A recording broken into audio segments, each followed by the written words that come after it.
Well, we're on Genesis 21, birth and near sacrifice of Isaac. So we'll give people a little bit of time to come in before we get started. But this looks like a longer chapter than what last night's was. Last night's was very short. So as soon as we hit that 1 minute mark, we will start reading Genesis 21. But yeah. So there's a lot going on just in Genesis before we even, and we still got a ways to go in Genesis too. So a lot of different stories. But we're about 15 seconds away and I'll start reading Genesis 1. So here we go. We're about there. All right. Here we go. So Genesis 21. Birth and near sacrifice of Isaac, the birth of Isaac. Now the Lord was gracious to Sarah as he had said, and the Lord did for Sarah what he had promised. Sarah became pregnant and bore a son to Abraham in his old age. At the very time God promised him, Abraham gave the name Isaac to the son Sarah bore him. When his son Isaac was 8 days old, Abraham circumcised him as God commanded him. Abraham was 100 years old when his son Isaac was born to him.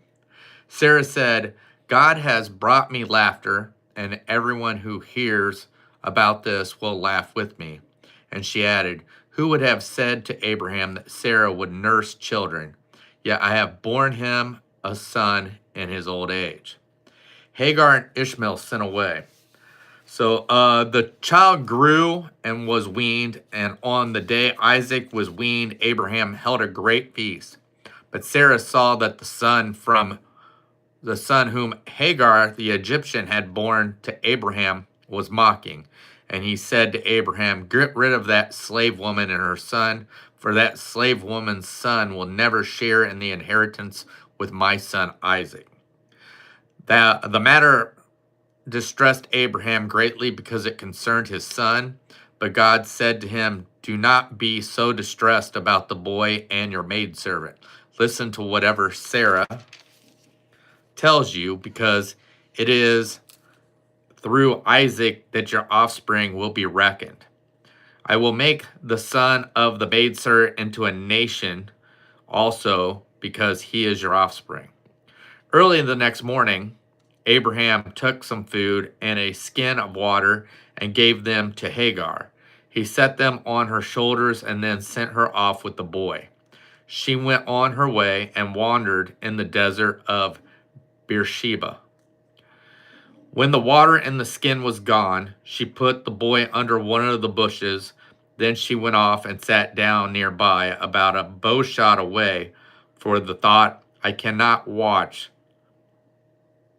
the boy die.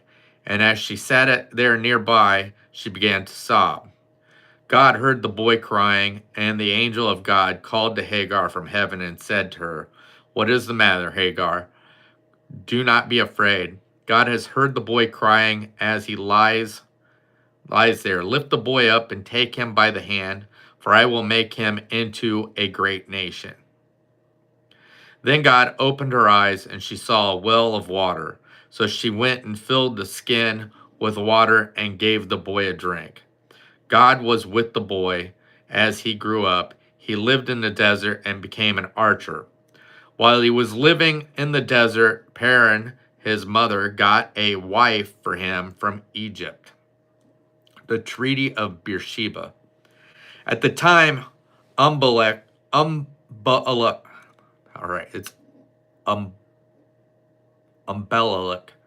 and Philcol, the commander of his forces, said to Abraham, God is with you in everything you do.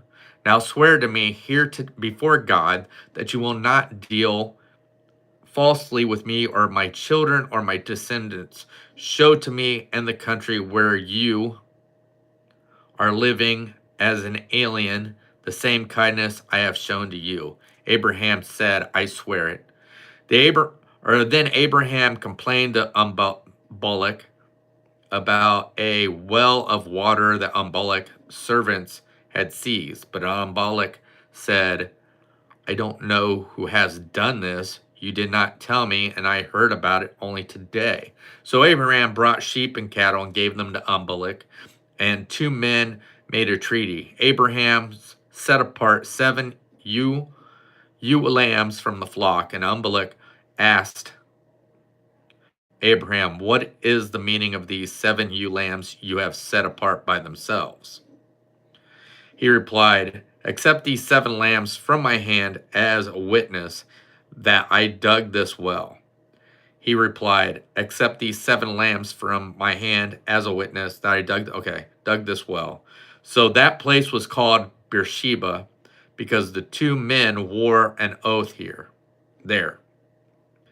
After the treaty had been made, a Beersheba, Abimelech, and Phicol, the commander of his forces, returned to the land of the Philistines. Abraham planted a tamarisk tree in Beersheba, and there he called upon the name of the Lord, the eternal God. And Abraham stayed in the land of the Philistines for a long time. So that is it. That is it for Genesis 21. Tomorrow night we'll read Genesis 22, which is Abraham tested. So thank you guys for joining me. I hope you come back tomorrow night for Genesis 22. If you're wondering why I'm doing this, it's just a commitment I made, and me live streaming it kind of helps me keep that commitment. So thank you guys for coming in and listening. But other than that, I hope y'all have a good night, and we'll see y'all later. Bye.